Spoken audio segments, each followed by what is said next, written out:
Bonsoir et bienvenue à vous, chers voyageurs du soir. Permettez-vous, si vous le voulez bien, de déposer ici le poids de vos pensées, toutes ces préoccupations qui ont accompagné votre journée.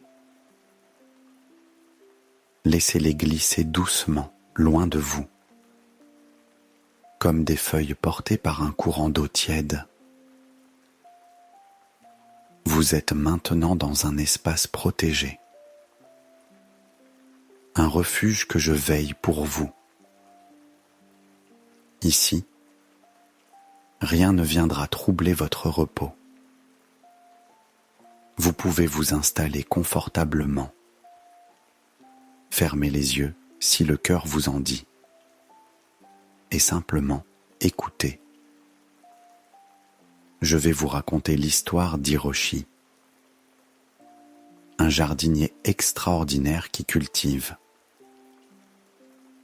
Au cœur de Tokyo, un sanctuaire vivant où les âmes fatiguées viennent retrouver leur souffle. Dans les hauteurs de Tokyo, là où les tours de verre et d'acier tracent des lignes élégantes contre le ciel, se trouve un immeuble discret. Sa façade grise, recouverte par endroits d'un lierre tenace, contraste avec la modernité des gratte-ciel voisins. Au dernier étage de cet immeuble vit Hiroshi, un homme au regard paisible et aux gestes mesurés, dont les mains portent les traces d'un travail patient avec la terre. Hiroshi est horticulteur, mais pas comme les autres. Il a consacré sa vie à créer quelque chose de rare. Un jardin vertical qui s'étend sur toute la façade sud de son appartement et déborde jusque sur la terrasse du toit. Ce jardin n'est pas simplement décoratif.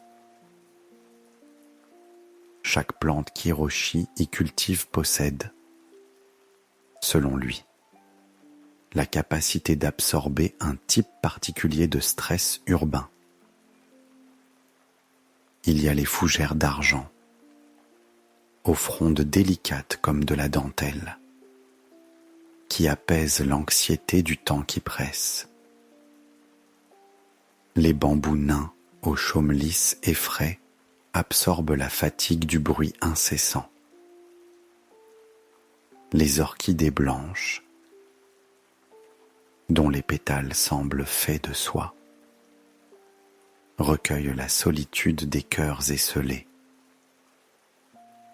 Et puis il y a les plantes grasses aux feuilles rondes et charnues, qui allègent le poids des responsabilités trop lourdes. Hiroshi a mis des années à composer ce jardin. Il connaît chaque plante par son nom, par le son particulier que fait le vent en effleurant ses feuilles, par le parfum subtil qu'elle libère à l'aube ou au crépuscule. Son appartement, qui s'ouvre largement sur cette forêt verticale, baigne dans une lumière verte et douce. L'air y est toujours frais, légèrement humide, portant des arômes de terre fertile et de chlorophylle vivante. Un soir de printemps, alors que les derniers rayons du soleil peignaient le ciel de nuances rose-orangées, une femme nommée Akiko découvrit ce jardin par hasard. Akiko était salariée dans une grande entreprise de la ville. Elle passait ses journées dans un bureau aux lumières froides, devant des écrans qui ne s'éteignaient jamais. Les chiffres, les tableaux, les réunions interminables avaient fini par user quelque chose en elle. Ce soir-là, au lieu de rentrer directement chez elle, elle avait marché sans but précis dans les rues, cherchant inconsciemment un peu d'air, un peu de silence. C'est en levant les yeux, attirée par le chant d'un oiseau, qu'elle aperçut le jardin d'Hiroshi. La façade verdoyante de l'immeuble brillait doucement dans la lumière du couchant. Des cascades de lierre retombaient avec grâce, entremêlées de fleurs blanches et mauves. Des tiges de bambou se balançaient légèrement dans la brise. L'ensemble formait une tapisserie vivante, un tableau végétal qui semblait respirer. Akiko s'arrêta net, le souffle coupé par cette vision inattendue. Sans vraiment réfléchir, elle entra dans l'immeuble. L'escalier sentait le bois ancien et les murs étaient ornés de petites plantes en pot. À chaque palier, l'air devenait un peu plus frais, un peu plus parfumé. Arrivée au dernier étage, elle trouva une porte entr'ouverte. Une voix douce l'invita à entrer. C'était Hiroshi. Il ne sembla pas surpris de la voir. Avec un sourire tranquille, il lui fit signe de s'avancer sur la terrasse où le jardin déployait toute sa splendeur. Akiko posa un pied hésitant sur le plancher de bois usé, puis un autre. Autour d'elle, le jardin l'enveloppait comme un cocon. Les feuilles frémissaient dans le vent léger. Le soleil couchant filtrait à travers les branchages, créant des motifs dansants d'ombre et de lumière. Un parfum de jasmin, mêlé à l'odeur plus terreuse de la mousse humide, flottait dans l'air. Akiko sentit quelque chose se relâcher en elle. Une tension qu'elle portait depuis si longtemps qu'elle en avait oublié la possibilité de la déposer. Hiroshi lui offrit une tasse de thé vert, infusée avec des feuilles de menthe fraîches cueillies dans le jardin. Ils s'assirent sur de vieux coussins japonais, posés à même le sol de la terrasse. Pendant un long moment, ils ne dirent rien, se contentant d'écouter le chant des oiseaux qui nichaient dans les hautes branches, le murmure du vent dans les bambous, le léger bruissement des feuilles. La ville, en contrebas, semblait lointaine. Puis, Hiroshi parla. Sa voix était calme, posée, empreinte d'une sagesse douce. Il expliqua à Akiko que chaque plante de ce jardin était une alliée contre les maux de la vie moderne.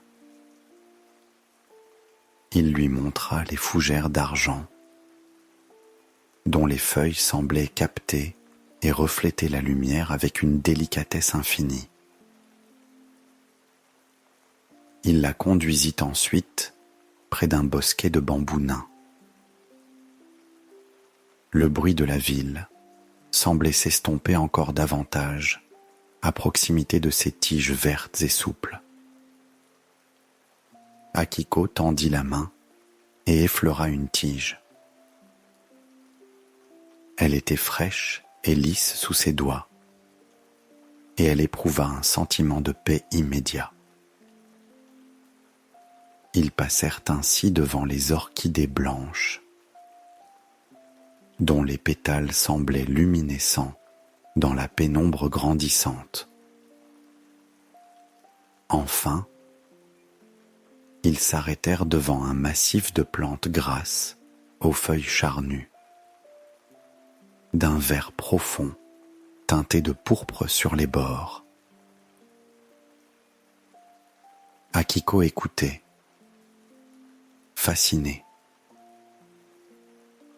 Pour la première fois depuis des mois, elle sentait son esprit se calmer, ses pensées se clarifier. Le jardin semblait lui parler dans une langue silencieuse, une langue faite de parfums, de textures, de jeux de lumière. Elle comprit alors que ce lieu était un espace de guérison, un sanctuaire où l'on pouvait venir renouer avec quelque chose d'essentiel, quelque chose que la frénésie urbaine avait tendance à enfouir. Hiroshi proposa à Akiko de revenir quand elle le souhaitait. Mieux encore, il lui offrit de lui enseigner l'art de cultiver sa propre oasis intérieure. Au cours des semaines qui suivirent, Akiko revint souvent sur la terrasse d'Hiroshi. Il lui apprit à observer les plantes, à reconnaître leurs besoins par la couleur de leurs feuilles, par la façon dont elles se tournaient vers la lumière, par la texture de la terre dans leur peau. Il lui montra comment arroser avec patience, comment tailler avec respect, comment parler aux plantes avec douceur. Hiroshi lui offrit une petite fougère d'argent dans un pot de céramique bleu pâle. Akiko suivit ce conseil. Elle installa la fougère sur son bureau, près de la fenêtre.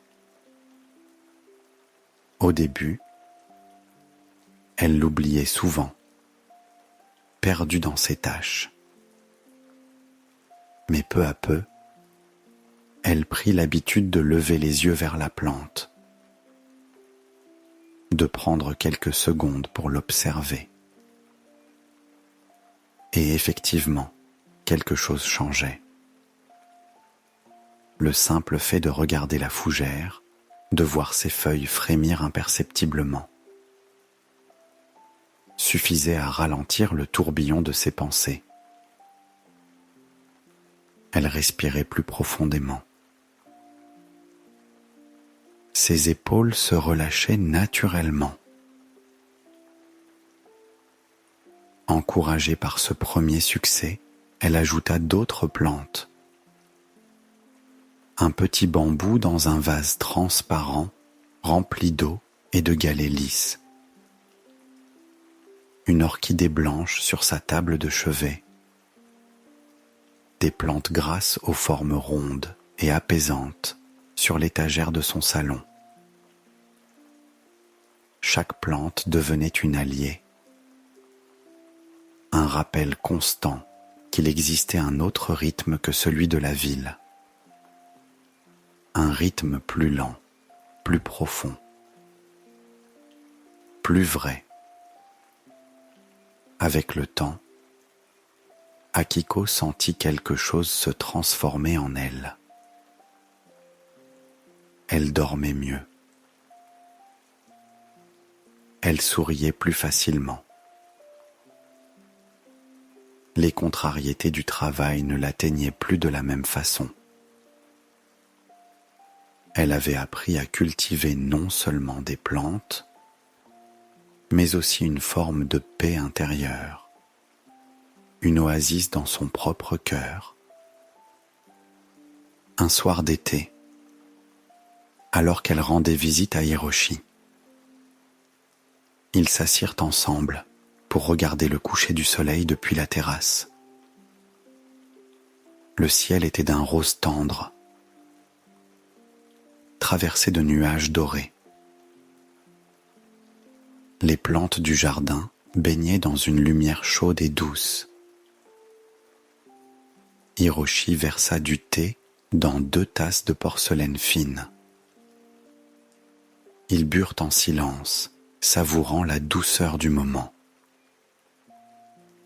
Et maintenant, cher auditeur, laissez cette histoire se déposer en vous comme une brume légère et protectrice.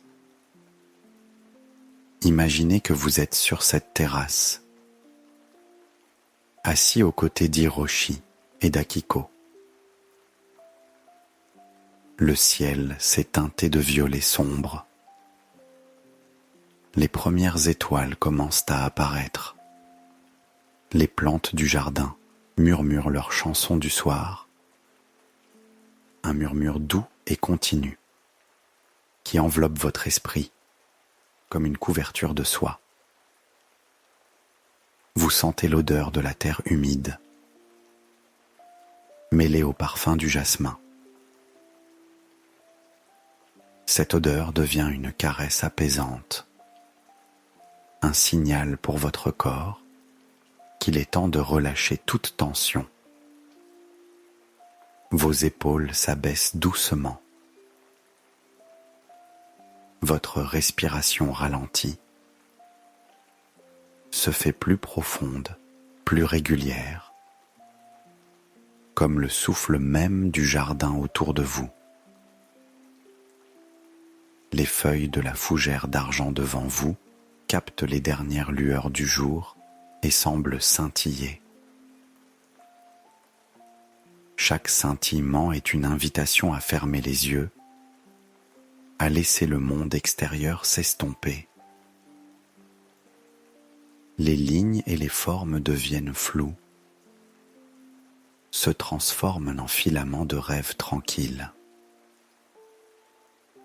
Le murmure du vent dans les bambous se transforme en berceuse.